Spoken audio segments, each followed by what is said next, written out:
ఇవాల్టి నుంచి కొత్త ఆర్థిక సంవత్సరాన్ని మాత్రమే కాదు సరికొత్త మార్పులను కూడా చూడబోతున్నాం. 12 లక్షల దాకా నో ఇన్కమ్ ట్యాక్స్. ఆ ఫోన్ నెంబర్లకు యూపీఐ సేవలు బంద్. ఏటీఎం ఛార్జీల వడ్డన పెరిగింది. బ్యాంకుల నుంచి ఏడాపెడా లోన్లు తీసుకోవాలంటే ఇకపై కుదరదు. కార్ల రేట్లు పెరుగుతున్నాయి. అటు వాయింపులతో పాటు ఇటు మినహాయింపులు కూడా రాబోతున్నాయి. అవేంటో డీటెయిల్ గా చూద్దాం. ఇవాళ్టి నుంచి కొత్త ఐటీ రూల్స్ అమల్లోకి వచ్చాయి. ఏడాదికి 12 లక్షల రూపాయల ఆదాయం ఉన్న వారికి ఆదాయపు పన్ను నుంచి మినహాయింపు ఇచ్చారు. ఉద్యోగులు 75,000 రూపాయల స్టాండర్డ్ డిడక్షన్ నుంచి ప్రయోజనం పొందుతారు. దీంతో పన్ను రహిత ఆదాయ పరిమితి 12.75 లక్షల రూపాయలకు చేరింది. సెక్షన్ 87A కింద పన్ను మినహాయింపు 25,000 నుంచి 60,000కు పెరుగుతుంది.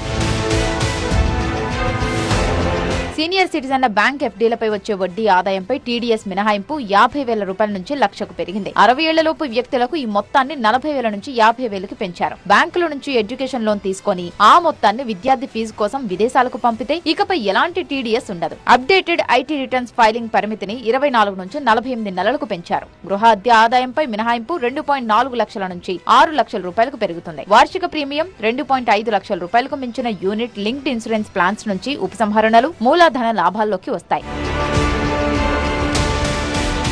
90 రోజులకు పైగా ఇనాక్టివ్ గా ఉన్న మొబైల్ నంబర్లకు ఇవాల్టి నుంచి యూపీఐ సేవలు నిలిచిపోనున్నాయి. ఈ మేరకు బ్యాంకులు, పేమెంట్ సేవలు అందించే ప్రొవైడర్లకు National Payments Corporation of India ఆదేశాలు జారీ చేసింది. యూపీఐ లైట్ వ్యాలెట్ లో డిపాజిట్ చేసిన నగదును మళ్లీ బ్యాంక్ అకౌంట్ కు పంపించే సదుపాయం కూడా నేటి నుంచి అందుబాటులోకి రానుంది. యూపీఐ లైట్ వినియోగించాలంటే ఇకపై యాప్ పిన్, పాస్కోడ్, బయోమెట్రిక్ ఉపయోగించాల్సి ఉంటుంది. SBI, Punjab national bank, Canara bank ఇవాల్టి నుంచి సేవింగ్స్ ఖాతాలకు మినిమం బ్యాలెన్స్ నిబంధనను అమల్లోకి తెచ్చాయి. నాన్ ఫైనాన్షియల్ ఏటీఎం లావాదేవీలకు ఛార్జీలు 6 రూపాయల నుంచి 7 రూపాయల వరకు పెరగొచ్చు. బ్యాంకు విధానాలు, ఉచిత లావాదేవీల పరిమితులను బట్టి నగదు ఉపసంహరణ ఛార్జీలు 2 రూపాయల వరకు పెరిగే అవకాశం ఉంది. ఇక ఎడాపెడా లోన్లు తీసుకోవాలంటే కుదరదు. 3 కంటే ఎక్కువ బ్యాంకుల నుంచి రుణం తీసుకోవడానికి వీల్లేదు. ప్రస్తుతం 3 కంటే ఎక్కువ సంస్థల్లో రుణాలు తీసుకుంటున్న 45 లక్షల మంది రుణగ్రహీతలకు ఇది మింగుడు పడటం కష్టం.